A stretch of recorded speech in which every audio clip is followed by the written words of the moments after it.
language is a curious thing. And the black contribution to the English language has come about in many curious forms. For instance, the phrase, "a man is worth his salt," derives from ancient times in Africa, when captured slaves were sold for their weight in salt, a then precious substance. There's also evidence that the very familiar term, "okay," was founded in the black experience. However, be that as it may, we have with us a young man named Paul Mooney, who is quite good with words. He is both okay and is most assuredly worth his salt. Black Omnibus presents Mr. Paul Mooney. I went to school in West Oakland, and then it was a slum. Since then, it's become a ghetto. I'm saying that because I didn't know what it was till I heard Elvis Presley do it. In the ghetto, you know, so, I mean, I've been trying to get into it now that I know what it is. Anyway, I went to school there.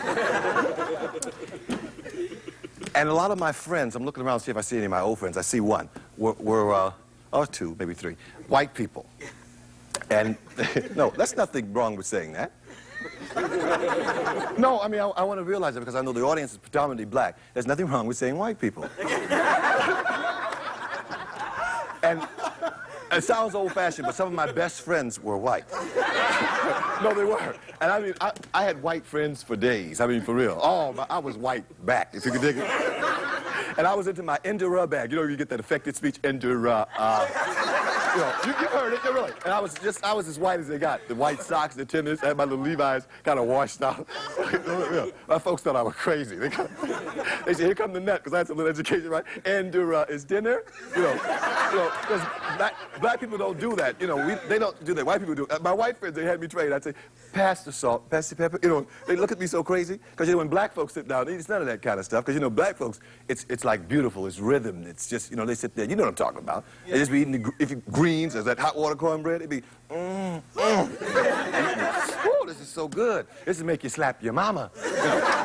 So you've heard that, ooh, you outdid you and shot. I mean, this is when we do the real stuff. Let's tell it like it is. You know, and be showing out and you know. But I was into my white bag, so I was just blowing everybody's mind. And so, no, really, this is true. In fact, one of my white friends came to my grandmother's house, and she, you know, it ain't nothing like grandma, and you know it, especially black folks. You know, the grandma's hand, that's an understatement. Because, you know, grandma's there, and grandma will kick plenty behind, too. We know that. But my grandmother, you know, it's an art. It's coming back, depressing hair. Those of you who are educated realize what I'm talking about. Hot combs, you know, there's an art to it because you can burn a person's head off. And she had it, I mean, it was an art. I used to enjoy watching it. You know, and they'd come in there, I mean, with hair, I mean, at Tight, Tight, Tight by Kinkadora. And when they leave my grandma's house, she's the bootleg. When they leave grandmama's house, long, wavy, pretty. I mean, they come in there, their hair be so pretty when they leave, right? So one of my white friends, he came over, and he got excited because he'd never seen that before. And the first thing he said, this is, you know, he said, "Please, are you punishing her? Don't punish her." Because he saw that fire, that iron, you know. "Please don't punish." I said, "No, she's doing her hair." Because they think everybody's hair is straight. You know, but most everybody's hair is straight. Anyway, I used to go to movie theaters, and it was called a Peralta, things like that. That's when they were showing movies like, you have to remember how I'm relating now. I'm in the ghetto, and I'm black and beautiful. You know, but I didn't know that then. No, I didn't. I was colored and tired. No, serious. So, everybody came from the ocean because, let's face it, the Indians were here. I hope there are none in the audience, because if I was an Indian, I would hate everybody. But anyway, the Indians were here, and it was cool, you know, and then they sent all the riffraff from, you know, Europe. So anyway, it's cold, but it's true. They sent the riffraff. They did. Everyone who they didn't want in Europe, go, please, go. Because it took a year to get over here. Please, go. Nobody would, you know, like they had their diamonds, their position. They gonna leave? Take a year's trip on an ocean that they weren't too sure if the world was round, all that other stuff. Anyway, I get it, far-fetched. But anyway, when the Italians came over here, their ancestors, we still have, he might be Italian, you know, because they all look somewhat alike. But no, really. The Italians remained Italian.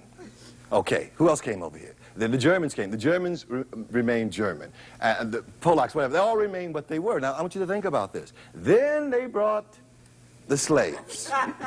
They were Africans, but they didn't remain that. Think about that. They got other names. So you can't get psyched. You got to get hip to what you are. I mean, I know it's confusing, because it's confusing for me. But anyway, my life's been interesting, and then, then my white friends, I had to get rid of them. I mean, I did, because it went into a whole new era. Then I became a Negro. Now, that is difficult. Being colored is easy, because you can be tired and ignorant and get away with it. But when you have to be a Negro, it is rough. Because you have to end in "ra" to everybody. You have to, end in "ra." And I got so tired of end in "ra." And my briefcase and my white voice and trying to get jobs and trying to be educated and I used to go home so tired. I'm not lying. I mean, I would be tired. I said, another day of being a Negro, I can't take it. And then hope came along and peace, and we became black, and we were liberated. We were all liberated. We became, and I mean, niggas went crazy. I ain't lying. Niggas went crazy. Niggas went crazy. Niggas got to wearing dashikis. They got to taking their names after leopards. Niggas got to...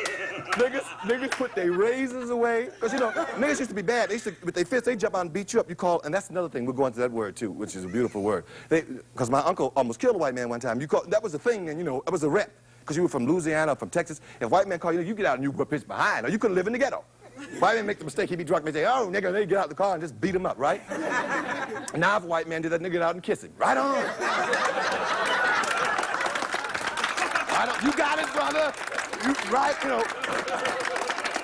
That's right, see? Because things change. But anyway, you change, you get into that word, because nigga can be beautiful, and I'm going to talk about black women for a while, because I love them. They're beautiful things. I love them because they gave us the double meaning to nigga. Because, see, the white people would give it to us, but when we go home, they can make it. A black lady can call you a nigga. A black woman could call you a nigga in so many words. You come in late, nigga. And then if she want to be good to you, then it's, come here, nigga. It's, yeah.